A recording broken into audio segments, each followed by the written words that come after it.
ہمارے علماء، اللہ اکبر اللہ اکبر، اللہ ہمارے ہر عالم کو بھرپور انداز سے اپنا کردار ادا کرنے کی توفیق دے۔ اللہ اے میرے قابل احترام علماء، سب سے پہلے تو آپ یہ سمجھیں کہ آپ جہاں ہیں،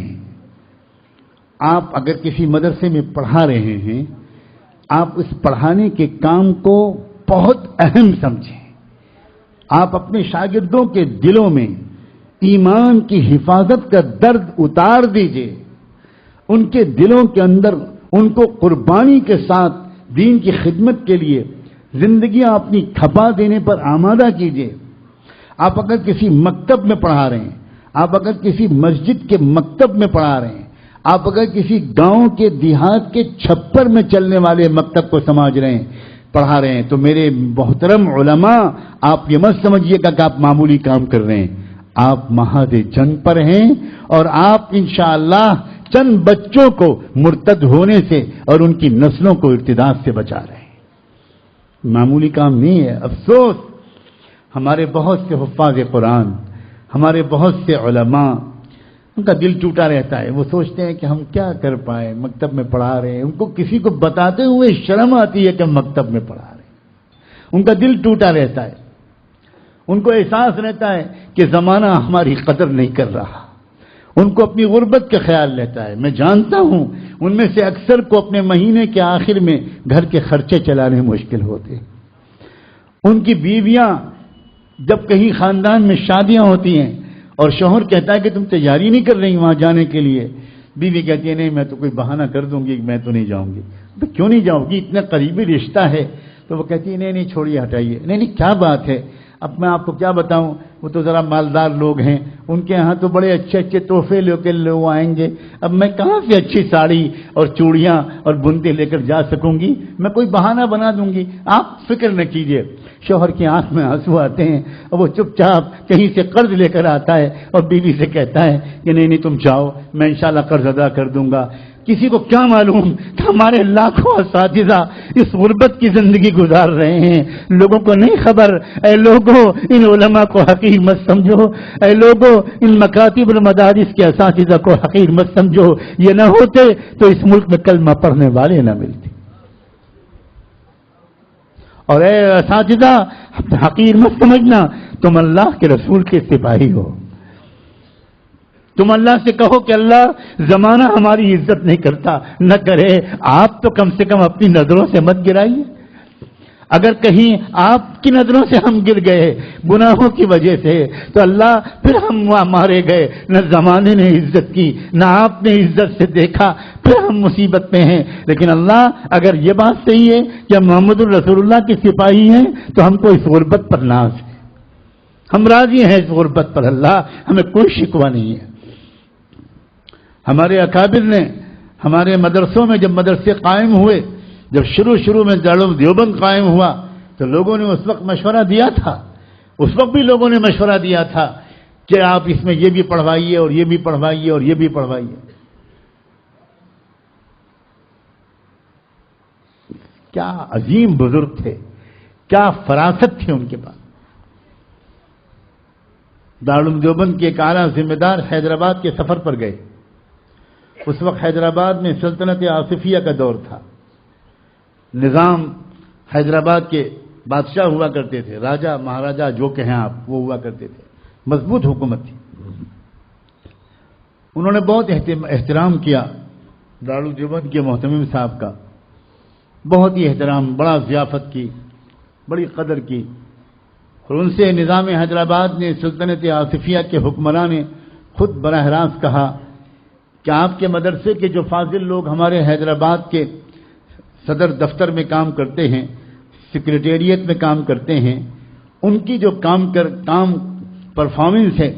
کام کرنے کا جو ان کا رپورٹ ہے وہ بہت اچھی ہے۔ جتنی اچھی فائلیں وہ لوگ مینٹین کرتے ہیں اور دفتر کا کام جتنی خوبصورتی سے چلاتے ہیں اتنا اور کوئی اسٹاف نہیں چلاتا۔ بس ایک کمزوری ان کی ہے جس کی وجہ سے ہم ان کو ایک گریڈ میں نہیں لا پاتے اور زیادہ تنخواہیں نہیں دے پاتے، وہ یہ ہے کہ وہ انگریزی نہیں جانتے۔ تو آپ اگر اپنے طلبہ کو بھیجیں یا وہیں پر آپ انگریزی پڑھوائیں تو انگریزی کی تدریس پر، تعلیم پر جو پیسہ خرچ ہوگا وہ ہم دینے کو تیار ہیں۔ سلطنت آصفیہ کی طرف سے وہ پورا وظیفہ جائے گا، آپ کے بچے انگریزی بھی پڑھ لیں گے تو ان کو اور اعلیٰ عہدے ہم دے سکیں گے۔ وہ محتمم دارالعلوم دیوبند بڑے خوش واپس دیوبند آئے کہ بھئی بڑا اچھا ہے کہ ہمارے بچوں کو ذرا اچھی ملازمت ملے گی، مگر اس وقت دارالعلوم دیوبند کے سرپرست ہوا کرتے تھے حضرت گنگوہی رحمۃ اللہ علیہ۔ جب میرے ہونٹوں پر یہ نام آتے ہیں میری روح وجد کرنے لگتی، سچ کہتا ہوں بلا مبالغہ، سچ کہتا ہوں بلا مبالغہ۔ حضرت مولانا یوسف صاحب بنوری رحمۃ اللہ علیہ فرمایا کرتے تھے حضرت گنگوہی کے بارے میں کہ یہ وقت کے ابو حنیفہ تھے۔ واقعی فقہ و حدیث کا ایسا امام صدیوں میں پیدا ہوتا ہے۔ وہ اس وقت سرپرست سے کوئی فیصلہ ان کے پوچھے بغیر نہیں ہو سکتا تھا، تو محتمم دارالعلوم حضرت گنگوہی کی خدمت میں حاضر ہوئے اور سلطنت آصفیہ کے حکمراں نظام حیدرآباد کا پیغام پہنچایا تو حضرت گنگوہی تھوڑی دیر خاموش رہے، جواب میں کہا کہ حافظ احمد، ہم یہ تو سمجھتے تھے کہ تم زیادہ سمجھدار آدمی نہیں ہو، لیکن یہ نہیں سمجھتے تھے کہ تم اتنے کم سمجھ ہو۔ فرمایا جب کوئی انگریزی پڑھ لے گا تو وہ تو پھر سرکاری دفتروں میں کام کرے گا، یہی تو ہوگا نا۔ پھر ہمارے اس ملک میں آنے والے کروڑوں بچوں کو مرتد ہونے سے کون بچائے گا؟ اگر یہ لوگ ڈگری لے لیں گے تو کیا دیہات کے مکتب میں بیٹھ کر الف سے اللہ اور بے سے بلہ پڑھائیں گے؟ پھر یہ قرآن اور یہ سن القرآن اور نورانی قاعدہ پڑھائیں گے؟ اللہ پچھلے 100-200 سال میں آپ کے جس بندے نے کہیں پر بھی قرآن پڑھایا ہو، اللہ اس کو مغفرت کا فرما کر جنت کا اعلیٰ مقام عطا فرما۔ یہی لوگ ہیں، بالکل بلا شبہ ہم بالکل اس کے مخالف نہیں ہیں کہ ان جدید علوم کو پڑھا جائے، لیکن مسئلہ کیا ہے کہ ان سارے علوم کو پڑھنے کے بعد لوگ مدرسوں میں بیٹھ کر کم تنخواہوں میں دین کی خدمت کرنے کے لیے تیار نہیں ہوتے۔ پھر اسی لیے حضرت گنگوہی نے فرمایا کہ دیکھو، ہم جان بوجھ کر ان چیزوں کو مدرسے کے نصاب میں شامل نہیں کرتے، ہم صرف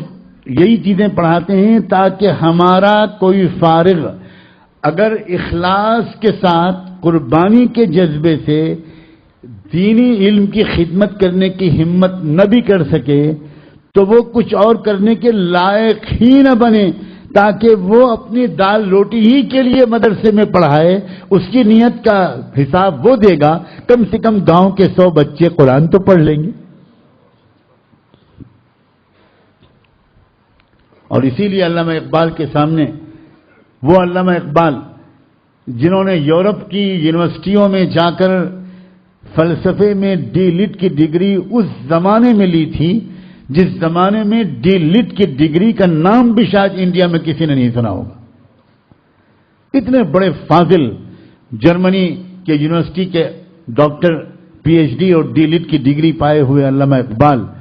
جب ان کے سامنے کسی نے مدرسوں اور مکتبوں پر کمنٹس کرنے شروع کیے تو انہوں نے ان کے منہ پر ہاتھ رکھ دیا اور یہ کہا،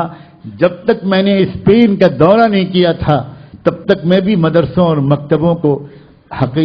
معمولی سمجھتا تھا، لیکن اسپین جا کر میری آنکھیں کھل گئیں۔ اگر ہمارے ملک میں یہ مکتب اور مدرسے نہ ہوئے تو اسلام کا نام و نشان یہاں سے مٹ جائے گا، اور تاج محل اور جامع مسجد کے سوا یہاں کبھی اسلام تھا اس کی کوئی اور نشانی بھی تم اس ملک میں نہیں پاؤ گے۔ تو علماء کمر کس لو اور محنت سے پڑھاؤ، اگر 50 کو پڑھاتے تھے تو 100 کو پڑھاؤ، اور یہ نیت کر کے پڑھاؤ۔ روزانہ جب جاؤ مدرسے میں پڑھانے کے لیے تو اللہ کرے کہ روزانہ یہ نیت مستحضر ہو کہ اللہ میں آپ کا معمولی سے بندہ ہوں، اس چھوٹے سے مکتب میں پڑھا رہا ہوں، میرے اس مکتب میں پڑھانے کو اللہ جیسا کہ میرے بڑے کہتے ہیں اس طرح قبول فرما کہ اس ملک میں اسلام کی حفاظت کرنے والے سپاہیوں میں کہیں میرا بھی نام آ جائے۔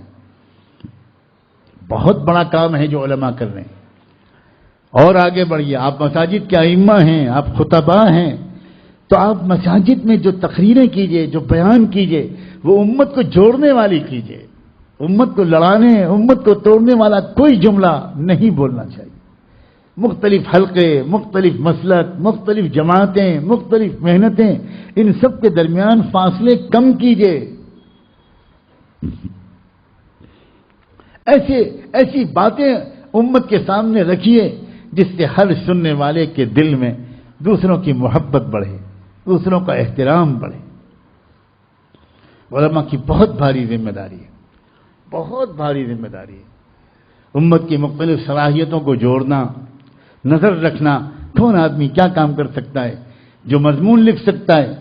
انگلش میں آرٹیکل لکھ سکتا ہے، انگریزی اخبارات میں بھیج سکتا ہے، لیٹرز ٹو دا ایڈیٹرز کے جواب دے سکتا ہے، اس کا فرض ہے کہ وہ یہ کام کرے، وہ یہ محاذ سنبھالے مسلسل،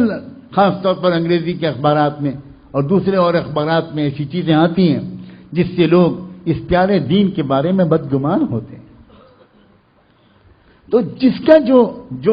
جو محاذ ہو، جو کر سکے کرے۔ اب غافل رہنے کا وقت نہیں ہے اللہ کے بندو، غافل رہنے کا وقت نہیں ہے، سنگین حالات ہیں۔ میں نے پھر کہا کہ میں تفصیل سے ان حالات اور خطرات کا ذکر کرنا مناسب نہیں سمجھتا۔